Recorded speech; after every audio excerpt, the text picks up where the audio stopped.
Thank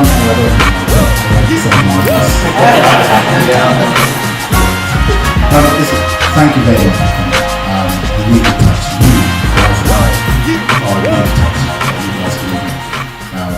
This is the second leg of the two-legged tour, I guess. We had a book launch in Birmingham. I was telling a few of the guys earlier that the crowd in Birmingham, it was a good crowd. It was a very different crowd. They were all sales guys. London, sorry. We're in Birmingham. London. They were all sales guys in London.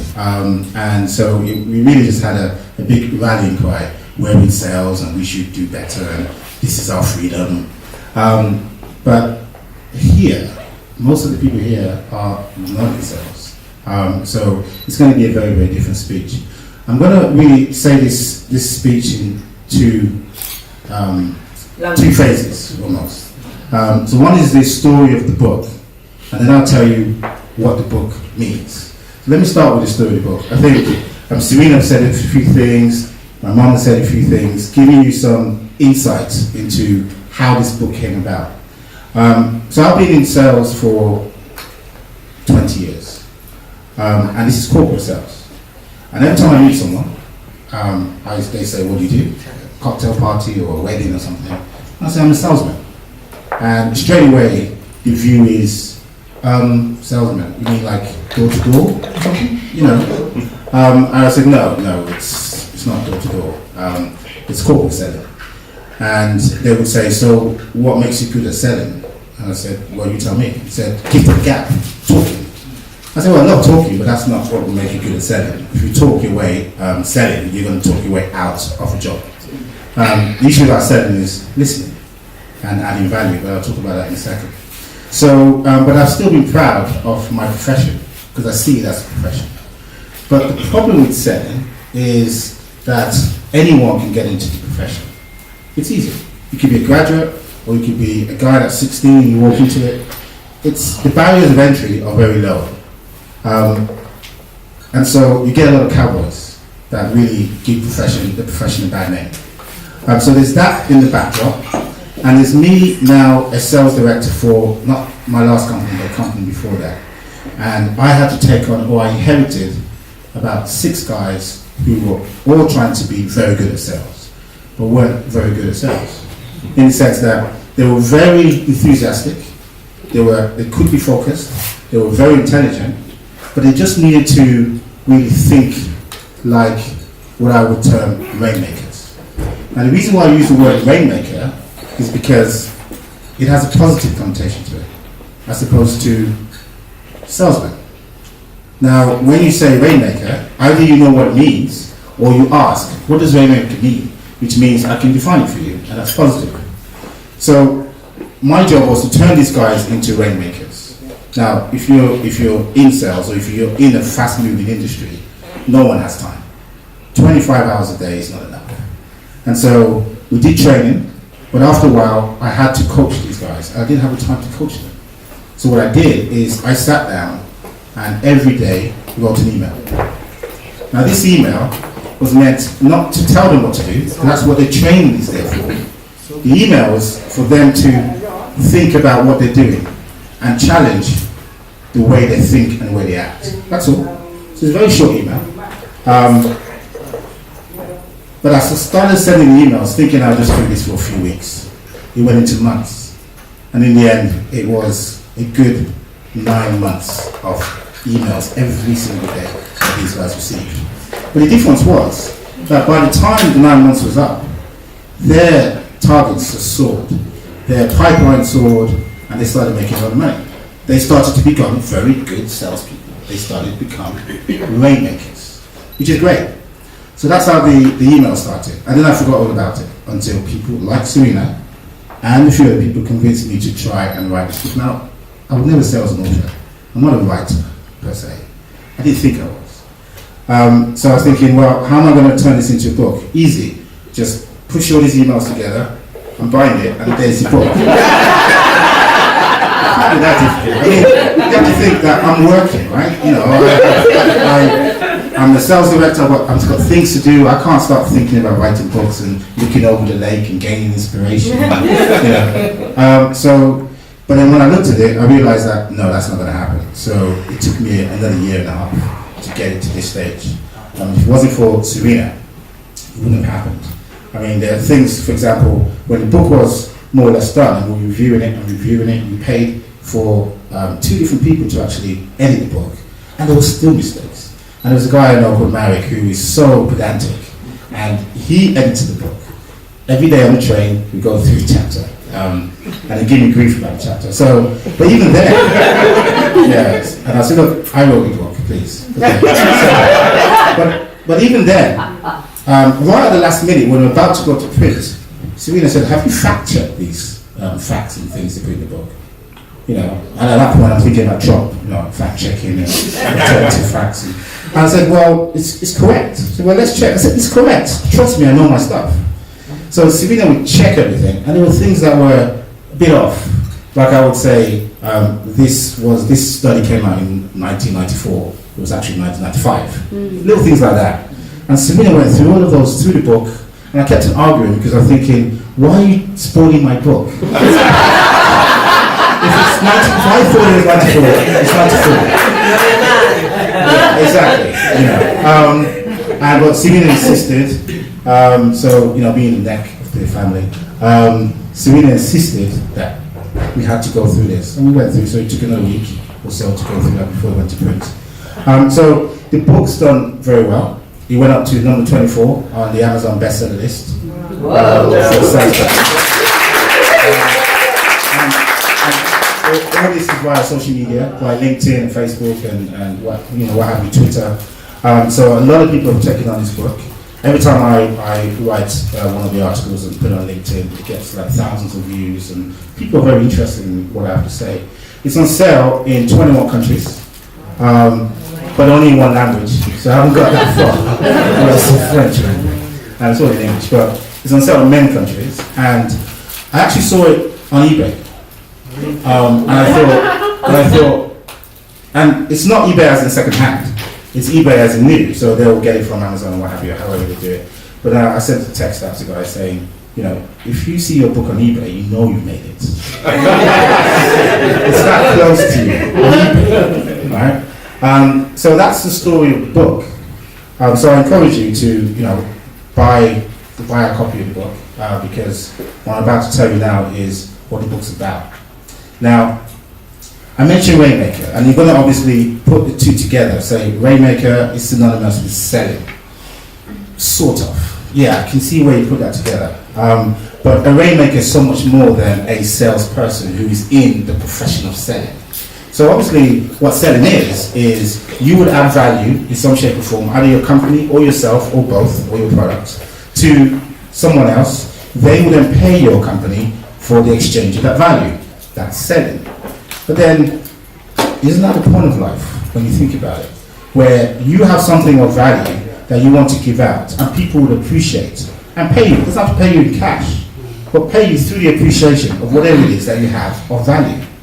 And so, rather than just say a Rainmaker is a salesperson, which is one definition, that is correct, but also a Rainmaker could be let's say professional services. You have PwC people here.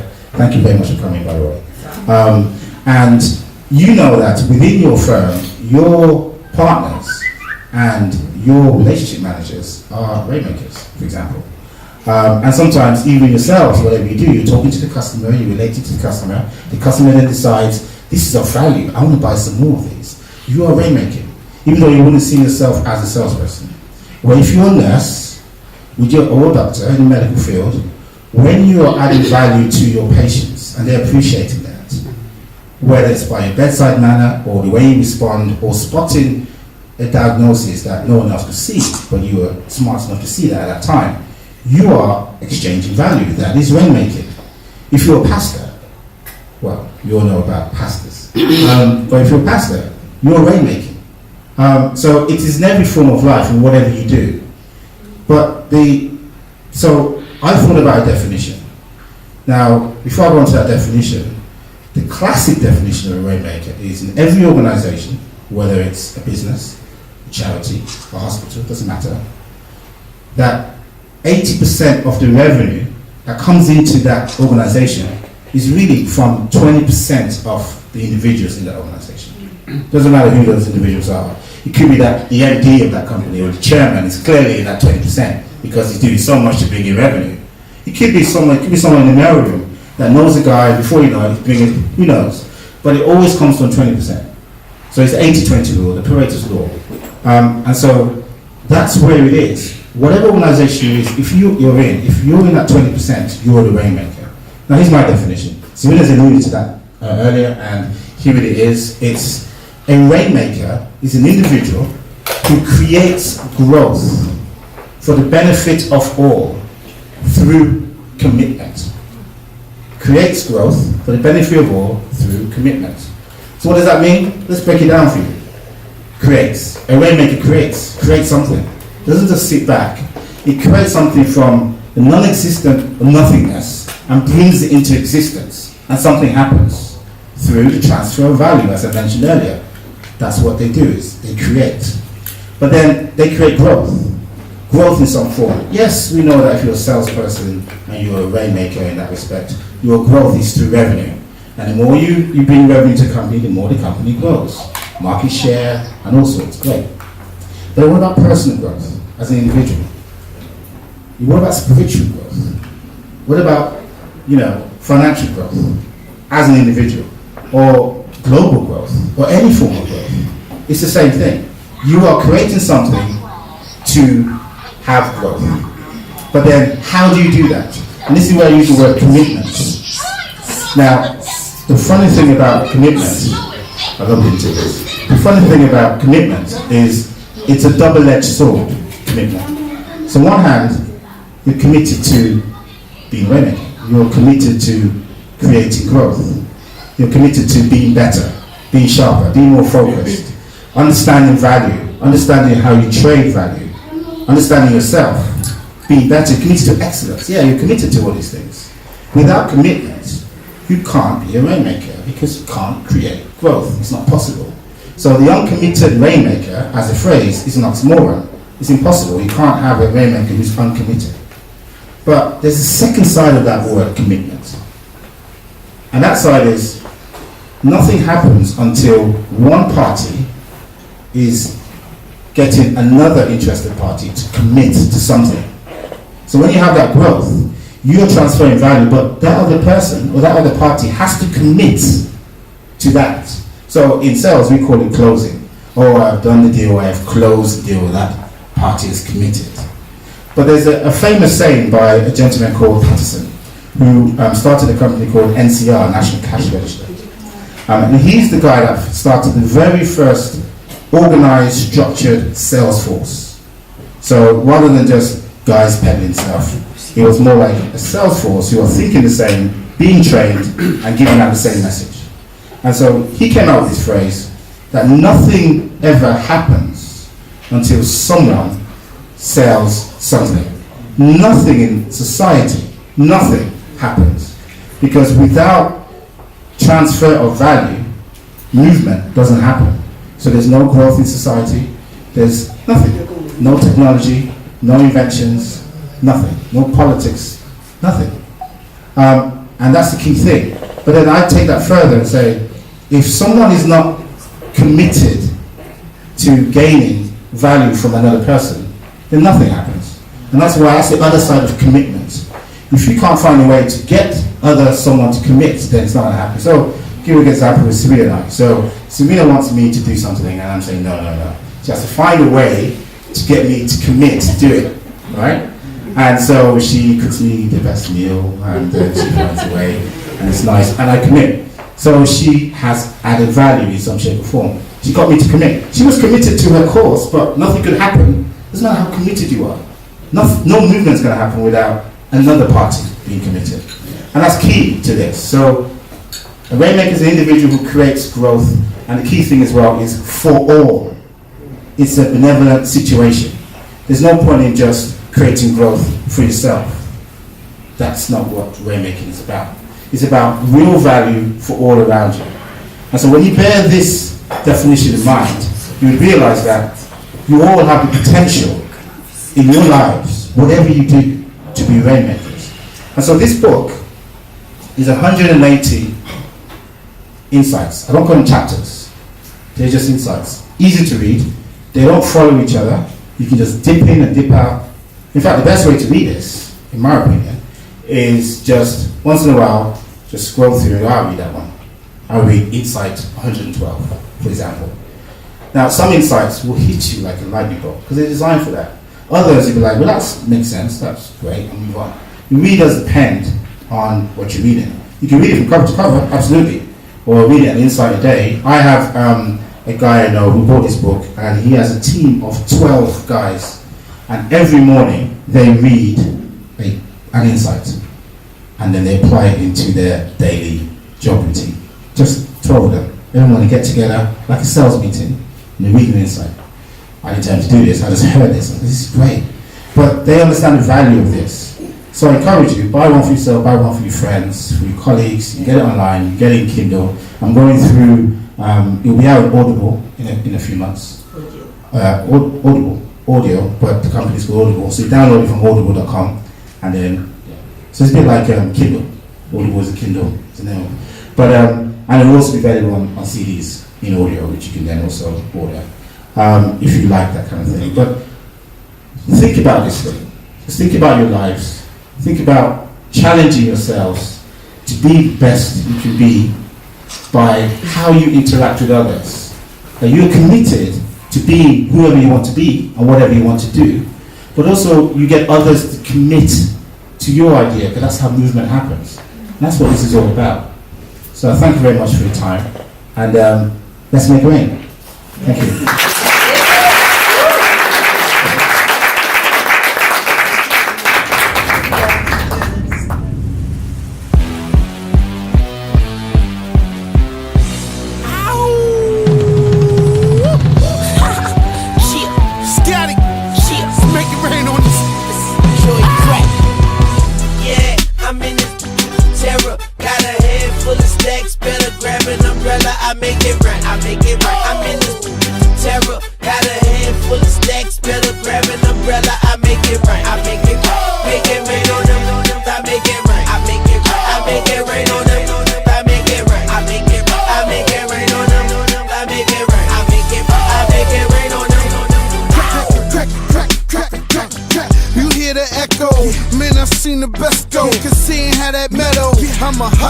Hustler, a pusher's pusher. You a buster, customer. I get to some cooker. Yeah, crack is a chemist. I pack an 11. I'm macking a 7. I clap at your reverend. I see you in NY. I send you an invite. You gon' need you a pass. That's the code that we live by. Yeah, I'm in this terror. Got a head full of stacks. Better grab an umbrella. I make it right. I make it right. I'm in this terror. Got a head full of stacks. Better grab an umbrella. I make it right. I make it right. Make it rain on them. I make it right. I make it right. I make it rain on them. I make it right. I make it right. I make it rain on them. I make it right. I make it right. I make it rain on them. Clap, clap, clap. Gotta make that. Clap, gotta make that. Clap, clap, clap, clap. Yeah, clap. Gotta make that. Clap, yeah, make that. Yeah, yeah. Now why is everybody so mad at the Southpaw? Change your style up, switch to Southpaw. Jada, I was listening, so I made him an anthem to make some dividends. Lil Mama Chai hit me with that shoulder lean. This cook crack and I control a team. Couple bricks stacked on that triple beam. My dirty bro sipping that promethazine. That ganja green, that Cali weed. A nigga lose his life, try roll on me now. Yep, we get it. No ifs, ands about it. And the rain keep falling, even when it's droughted. Yeah, I'm in this terror. Got a head full of stacks. Better grab an umbrella. I make it right. I make it right. I'm in this terror. Got a head full of stacks. Better grab an umbrella. I make it right. I make it right. Make it rain on them. I make it right. I make it right. I make it rain on them. I make it right. I make it right. I make it rain on them. I make it right. Let me holler, little mama. I make it rain on them. Mommy's body's She's banging, she got it, man, she does it all. She gets it popping with no hands, I make it pour. I make it rain on them, I'm laying game to them. I'm gassing misses to tattoo my name on them. Gotta get that baby love, gotta get my paper up. Gotta see strap case, sap case, shots get crackin' when it rain on us. And you know what it is, yeah, it's them powder kids.